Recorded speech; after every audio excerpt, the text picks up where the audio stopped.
Goblin launch detected.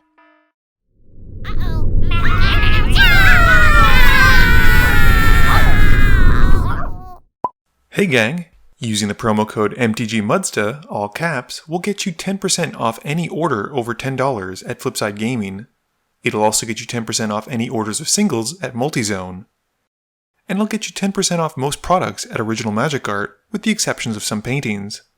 If these fine sites don't have what you're looking for, you can also consider using my affiliate link when ordering from TCG Player. And if you'd like to join the generic Goblin Gang to support this channel, there's a link to my Patreon in the description below. Hey gang, and welcome back to another Monday Multizone matchup. Miguel is playing his Ghired deck, keeping 3 planes, Eldamri's Call, Quasali Pridemage, Forest, and Myriad Landscape. Max is back with his Queen Marchesa deck, Long May She Reign, and he's keeping an Embereth Shieldbreaker, 2 planes, Luxury Suite, Knight of the Holy Nimbus, and Palace Jailer. Dom is rocking his Surrak deck, keeping 2 forests, a mountain, Wheel of Fate, Mirror March, Warstorm Surge, and Gruul Ragebeast. And last but certainly not least, Jalbel has returned, and he's brought his Neheb deck, keeping 3 mountains, Rogue's Passage, Earthquake, and a Spine Rock Knoll. Jalbel wins a die roll, and starts us off. Jalbel plays a tapped Spine Rock Knoll, and hides away a card. Dom plays a forest. Max plays a plains. Miguel plays a forest. We're back at Jalbel's turn, and he plays a mountain. Dom plays a command tower. Max plays another plains, and casts his Knight of the Holy Nimbus. Miguel plays a plains, and this time casts a Quasali Pridemage.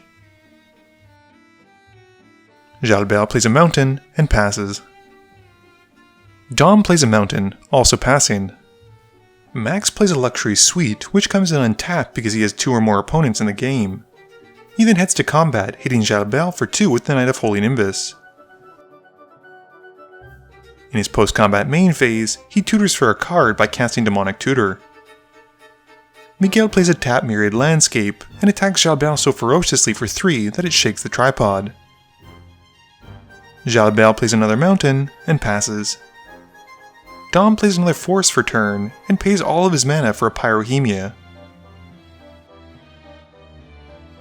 Max plays a Smoldering Marsh, and then pays 4 to bring out Queen Marchesa, Long May She Reign. He becomes the Monarch, and passes, drawing to the end of turn. Miguel plays a Cinder Glade, and goes to combat, and swings the Pridemage, who gets his own Exalted trigger, at Jalbel for 3. Jalbel plays a Rogue's Passage, and casts an Unstable Obelisk. Dom draws, and passes turn. Max plays a tapped Nomad Outpost, and pays 1 red to go on an adventure with the Embereth Shieldbreaker. While they're doing that, they also smash Jalbel's Obelisk.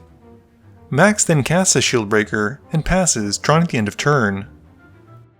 Miguel also has something to do at the end of turn by sacrificing his Myriad Landscape to find 2 basics. Miguel also decides to sacrifice his Quasali Pridemage to blow up the Pyrohemia. With the ability on the stack, Dom activates it twice, dealing 2 to all creatures and all players. Miguel plays a Canopy Vista for his turn, and brings out his commander, getting a Rhino as he enters.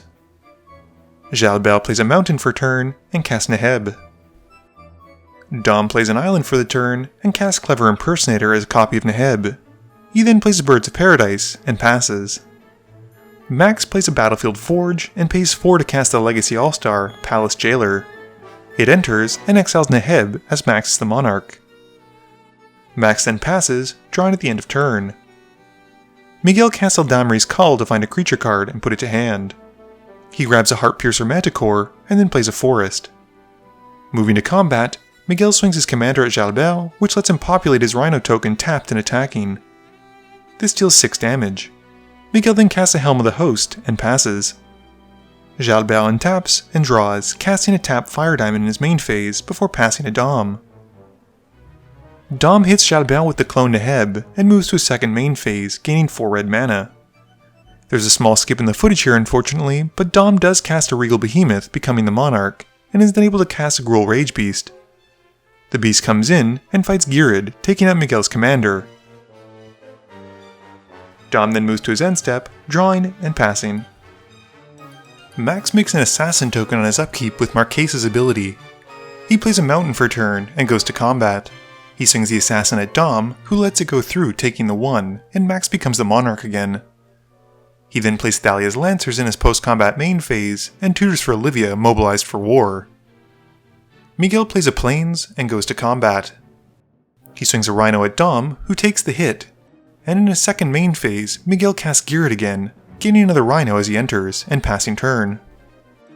Jalbert plays a Mountain for turn, and passes. Dom draws for turn, and turns his creatures sideways as he goes at Jalbert. Before moving to damage though, Jalbert casts Fault Line, putting 6 into the X. This deals 6 damage to everyone, and everything without flying, effectively nuking the board minus the Birds of Paradise. In his second main phase, Dom then casts Mirror March, and passes. Max casts Olivia mobilized for war in his main phase, passing and drawing at the end of turn. Miguel plays another Plains and brings back out his commander once more, making another Rhino as it enters. Jalbert recasts Neheb on his turn, and passes. Dom draws, and passes, with Max using Crib Swap at the end of turn to take out Ghired.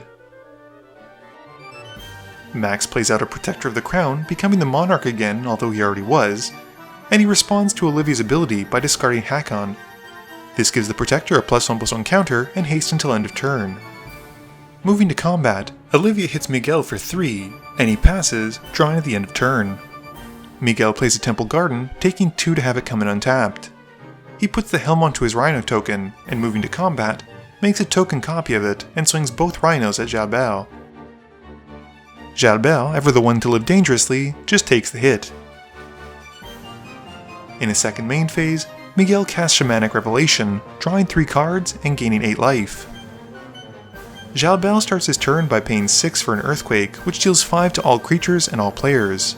The damage from Max, however, is transferred to the Protector, which, when added to the 5 it takes normally, is enough to kill it. He then swings Neheb at Miguel for 4, and before leaving the cleanup step of combat, Dom uses Beast Within to blow up the commander. Jalbert no longer gets the mana from Neheb in his second main phase, but is able to activate Spinerock Knoll, putting out his Caged Sun and naming red as it enters. Dom plays an island and taps out for a Genesis Hydra where X is 5. The cards are regrettably glared, but Dom picks his Shaman of the Great Hunt. He fails to get any token copies with his March and heads to combat. He hits Max with the Shaman and becomes the Monarch and draws a card. Dom then passes, drawing at the end of turn. Max casts Hakon from his graveyard and swings Olivia at Dom. He becomes the Monarch again and passes, drawing at the end of turn and then discarding down to 7. Miguel plays a Stomping Grounds, taking 2, and becomes the Monarch after casting his Regal Behemoth. Responding to Miguel becoming the Monarch, Max casts Crib Swap from his yard thanks to Hakon to take out the Behemoth and deny Miguel the double mana at least. Miguel then plays a Wood Elves and goes to find a Forest card. He then plays a Mimic Vat before passing and drawing at the end of turn from being Monarch. Jalbert's turn has him casting a Mana Geyser in his main phase, and you just know it's going to be a good turn. He gains 24 red mana in a red Spellslinger deck, and that's not even using all of his lands. He taps a few more to cast Fall of Titans for the Surge cost, and deals enough to take out Dom and Miguel with only 1 spell. Because Miguel dies to this, the Monarch shifts to his left, meaning Jalbert becomes the Monarch. Jalbert then plays his Cryptolith Fragment and passes, drawing at the end of turn. Max draws and uses a Vandal Blast in his main phase to take out the Caged Sun.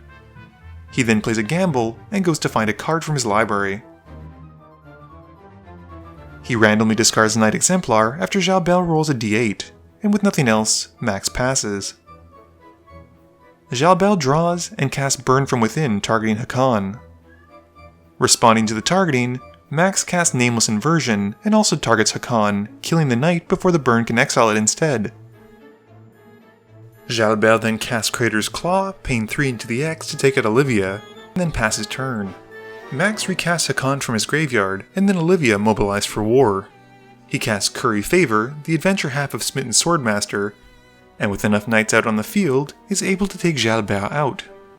Game review time. So there was a lot of unfortunate hate on Jalbert early on from Miguel and Dom. They justified it knowing fully well that Jalbert's deck would often kill people out of the blue, but unfortunately they weren't able to finish him off before he was able to do just that. We really didn't get to see very much from Dom or Miguel in this particular game, But we certainly did get to see a lot more of Queen Marchesa and Max's Night Tribal deck. I think I've said it before in the past, but I love the interaction between Hakan and the Changeling cards. Being able to cast Nameless Inversion and Crib Swap from his graveyard seems like a fantastic piece of tech.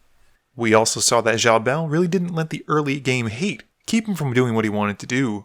Considering the only person in this game to get a Neheb trigger was actually Dom with his copy, Jalbel was able to make a lot of mana, and I think part of that was due to the fact that he cast Mana Geyser. This is one of my favorite red mana generation spells in the game, and you could see just how powerful it can be. I did think it was particularly bold of Jalbel to take the hit for 8 in the late game, considering he knew how low his life total was. You couple that with the fact that a lot of his burn spells will often hurt his opponents and himself at the same time, and it can be kind of risky.